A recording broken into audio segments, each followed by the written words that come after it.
Hello, and welcome to episode 3 of America, Yes or No? After recording episode 2, I realized that while explaining the name of the podcast, I ended that episode on kind of a downer note. Now, while it was my intent to try to convey the seriousness of our nation's current condition, and hence the reason for the title of the series, I didn't mean to imply that there was no hope either. I'll end this one on a positive note, I promise. Yes, our situation is serious, but yes, there is also still hope. The hope lies in the fact that our nation's founding principles are still there, ready and waiting for us to learn and implement. Despite the constant negativity you hear these days, our history and system of governance are rich and brilliant and can still be understood and practiced. As we do this, and as we learn to think for ourselves, we can begin the task of restoring the form and function of our government and our nation to what they were designed to be. But, and this is going to sound different to you and will perhaps be a little difficult to hear, the work has to begin at our level. I want to remind you all of something very important here. The first 3 words of the Constitution, which is the framework for our system of governance, are "we the people." Why do you think that is? Why doesn't it begin with "we the government"? The Constitution begins with the words "we the people" precisely because our form of government is supposed to be, in the words of Abraham Lincoln, of, by, and for the people. I'll talk more about the Constitution and the role that we play in relation to it in the episodes titled Truth and Essential Truths. But for now, understand that in America, the government is ultimately supposed to be us. Now, of course, we are not the actual elected office holders, but as far as who is supposed to be the final word on government, it is the Constitution, and it is us, we the people. The elected office holders are those whom we select to carry out the functions of government, but they serve at our pleasure, and they represent our views as they carry out their constitutionally appropriate duties. As you ponder this bizarre-sounding notion, you may well then ask yourself, well, if that's true, then what happened? And that really is the question, isn't it? That question, instead of do we want a Republican or a Democrat in charge, is exactly what we should be asking ourselves. What happened? We, not the government, are supposed to be the ultimate holders of political authority in this country. We, not the government, are to be the keepers of the American ideal. And if that's true, then it follows that it must therefore be us, rather than the government, that initiates any needed changes in our governance. Now, I know that sounds crazy and foreign to our ears, right? But why is that? Why does the proper intended method of U.S. governance, as called for in our very own Constitution, sound so out of place to us, so foreign to us? Could that be that because over the decades we have turned over so many of our constitutional and God-given rights to the government that we scarcely know what those rights are anymore? And what about our responsibilities as citizens? Do we have responsibilities? You bet we do. Do we understand and exercise them? No, not properly. This is part of what I'm talking about when I say that as a people, we are way too willing to defer to authorities on many of the things that we should and could and must be doing or providing for ourselves. Let's now look at another point that we'll get more into in the Essential Truths episodes. And it's that governments, regardless of the type of government they are, always seek more power and more control. Power continuously seeks to amass more power. It's practically a law of physics when it comes to government. It's also basic human nature, and it's also one of the many lessons that history teaches us. You really need to understand and internalize this concept. Just like a dog getting a taste for blood, once government officers get the taste for acquiring power, they want more. They want to keep going.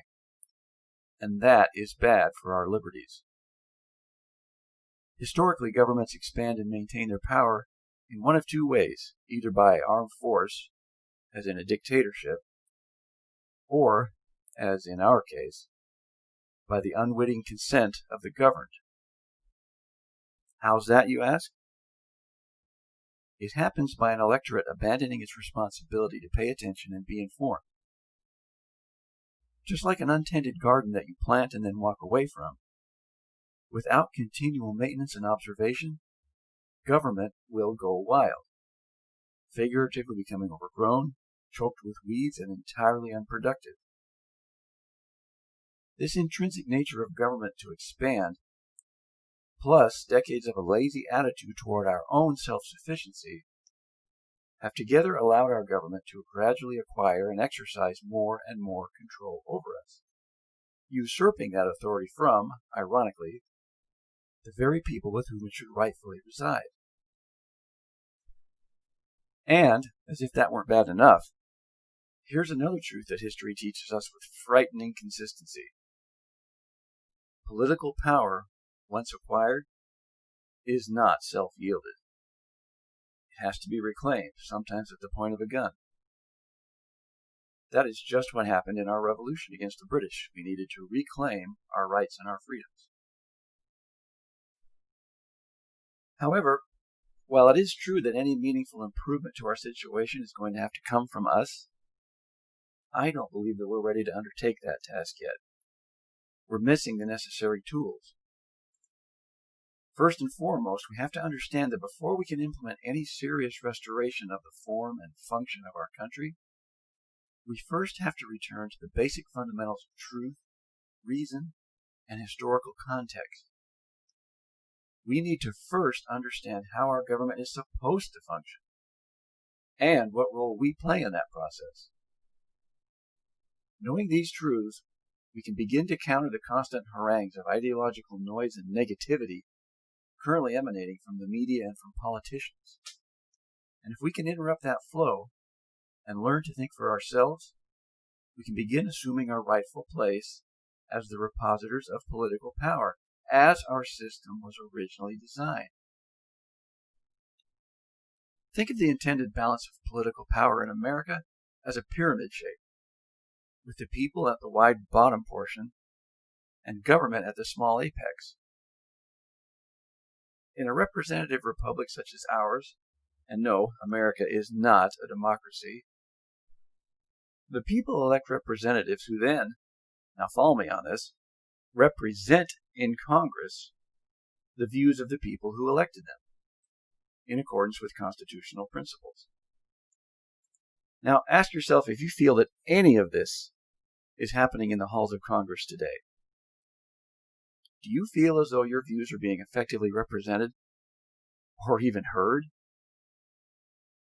I think that what's been happening over time is that the pyramid of governance is being turned entirely upside down, with government ever more usurping the power base that should reside with the people.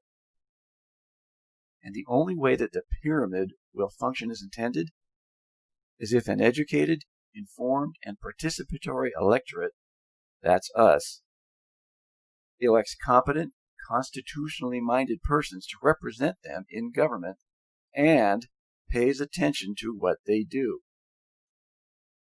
In short, governance begins with us. This is what government of, by, and for the people means. Those aren't just words, people. We're going to learn in subsequent episodes that this is the way it is set up to be in this country. And we're currently miles away from that. If we're doing it right, being an American citizen should not be an easy thing. It's not just doing our own thing day after day. We have responsibilities. We have a crucial role to play. And it starts with intelligent, informed voting. We often pay lip service to the idea that voting is a right and a duty in this country. But do we realize the awesome responsibility that voting truly is? Remember that we the people are the foundation of that pyramid upon which rests the entirety of the governmental structure. If I knowingly buy a crappy washing machine just to save money, I can't really complain when it fails on me, can I? Similarly, can you begin to also see how when we the people abandon our governmental responsibilities, that the rest of government begins to fail as well? Begins to become corrupt, bloated, unaccountable, and self-serving. If we become lazy or sloppy in the choice of our elected representatives, then what right do we have to expect them to perform well? And here's another question. If we've never bothered to learn what the role of government is supposed to be in our lives, then how do we even know what performing well really means? How do we define that?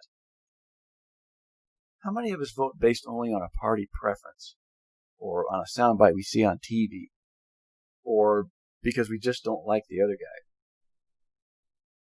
If that is all the thought we give to whom we send to the halls of power, and that continues election after election after election, then again, what results can we expect? Now add to this the fact that as a people, we have for some unknown reason ascribed great capabilities of wisdom and virtue to these elected people whom we don't even know, but upon whom we have just bestowed immense political power. For a third time, I ask, what results do you think we can expect? This is an extreme political theory here, people. It's just deduction and common sense. Would you take your child to the candy store, hand them $101 bills, saying, "Now, spend this wisely," and then leave? Would you hand your unlicensed teenager the keys to a powerful new sports car, tell them to be safe, and then go on your way? How about giving a coworker whom you barely know the passwords to all of your bank accounts? Well, what do you think you're doing when you vote someone into governmental power? You are giving them carte blanche, as it were, to carry out figurative versions of all three of these previous scenarios. And they are all the while, I should add, funding these activities with other people's money, which is taken from those people at gunpoint. And if you think that the term "at gunpoint" is an exaggeration, try not paying your taxes sometime. To paraphrase the great journalist critic H.L. Mencken, politicians as a whole have no special talent for anything except getting elected.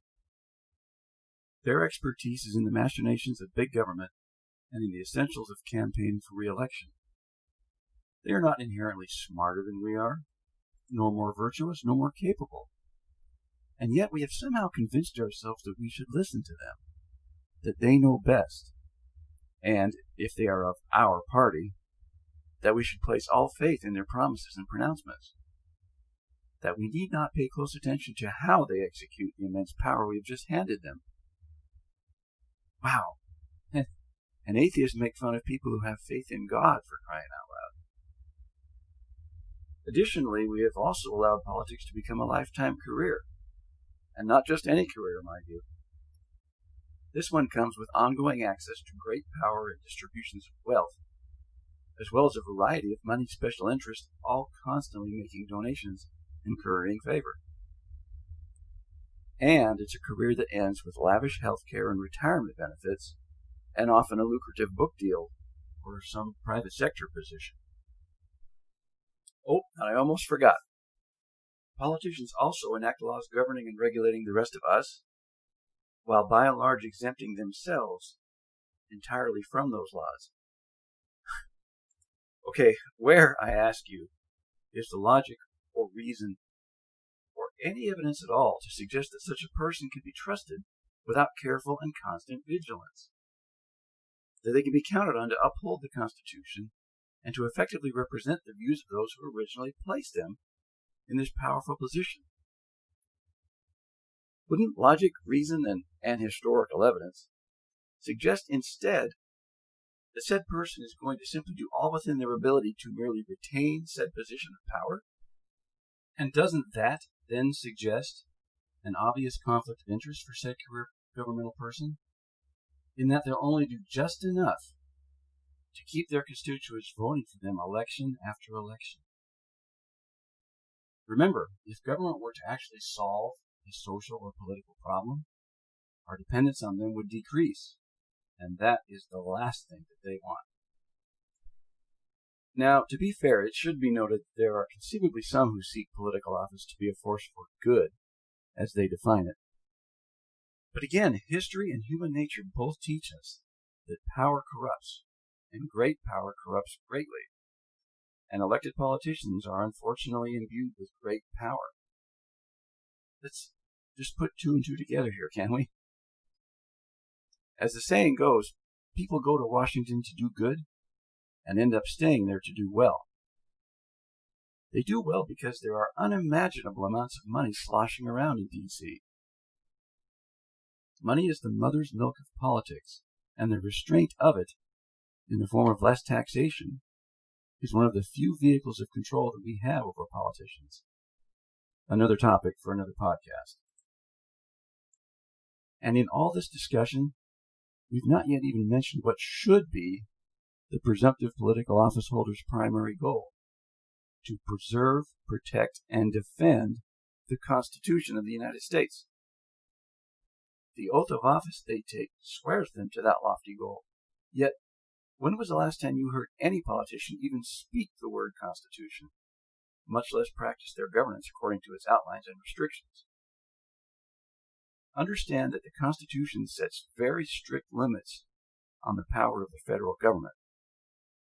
We'll talk about that more also in future podcasts. If one is willing to truly examine this phenomenon of the career politician, and able to put partisanship and ideology aside for a moment, it is impossible to deny that we are way off track in terms of government's constitutional role in our lives. Granted, some would say that it's too big, while others would insist that it's too small. But the tragic irony here, though, is that while we all have a gripe about government, and we oddly enough look to one group or another of them to solve our gripes, which I think you can begin to see is not going to happen anyway, we entirely overlook something that no one talks about. We forget that they're not really the ones to blame, because we sent them there. They haven't seized power in an armed coup or a military takeover. We sent them there. We continue to send them there. It was us who stopped paying attention to them and what they do. It was us who feared discussing politics or religion with one another. It was us who bought into their slick promises, who allowed them to convince us of their benign generosity, who allowed them to take care of us rather than safeguard our individual liberties. It was us who granted them more and more power through increased taxation. It was us who allowed them to create and maintain standing armies. It was us who allowed them to form an immense, bloated bureaucracy of unelected departments, bureaus, boards, and committees that all enact and enforce their own laws, without any vote from us, and with accountability to no one.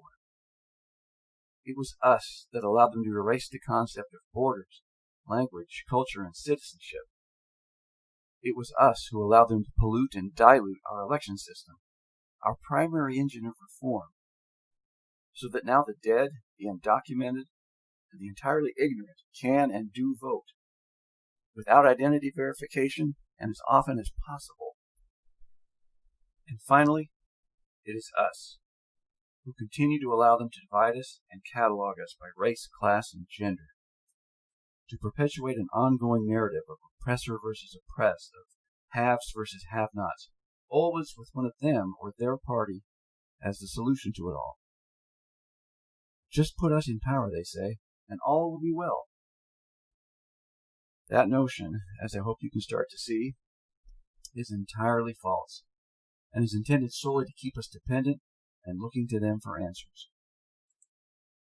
The argument of our times is not and should not be about Republican versus Democrat or left versus right. The issue is squarely one of government versus the governed, of the ruling political elite versus we the people. How can government be of and by the people when the governmental machine is consistently occupied and operated by the same people going to the same Ivy League schools, running in the same Washington, D.C. circles, flourishing within the same structure of wealth and power decade after decade?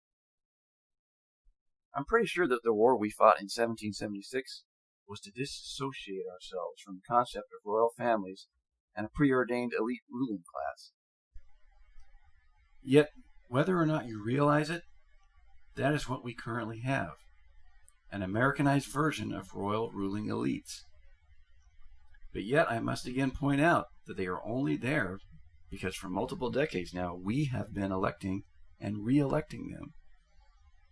While we've been politically asleep, they have been forming and consolidating their citadels of power. And the longer that goes on, and the bigger and more powerful government becomes, the more our freedoms and our independence from government shrinks. That is another unarguable historical truth. It's been said that we get the government we deserve. My hope is that I've been able to help you see that that idea is indeed true, especially so in America. If we do our job as citizens poorly, living beyond our means, treating one another unjustly, allowing ourselves to be herded into tribal political camps, and worst of all, voting in ignorance, with no knowledge of our history, or of what government is supposed to be, or do or not do, then we have no right whatsoever to expect anything better from those we elect. We sent them there, handed them the keys to immense power, and walked away. And they have learned well that they only need do just enough to keep us voting them back into power. That is our fault. And that is why it will have to be us, therefore, that steps up to begin fixing things. This will not be easy, and it will not happen quickly. The powerful are scared to death of relinquishing any power. We took decades getting ourselves into this mess, and it will likely take many years to clean it up. However, here's an ironic truth that will actually help us in this effort. See, remember, I do want to end on a positive note this time. You'll note that not once in this podcast have I ever used the term leaders to describe career politicians, because classically, they are anything but leaders. There's a saying that goes something like this: there go the people. I must figure out which way they are heading and get in front of them, for I am their leader. This is an unflattering but highly accurate depiction of today's career politician. Because acquiring and maintaining power is their absolute highest priority, they will respond to a groundswell of public opinion. Per the above quote, the direction their constituents swing will suddenly become their newfound core beliefs. Because why? Because they want to remain in office. Again, folks, this is neither rocket science nor complex political analysis. It is just basic human nature. In our next episode, we'll begin exploring some of what I call essential truths. Facts, ideas, and concepts that are, in my opinion, unarguable, and will indeed be essential if we are to begin down the path toward restoration of constitutional governance and individual liberties. Thanks once again for listening, and until next time, please, think for yourself.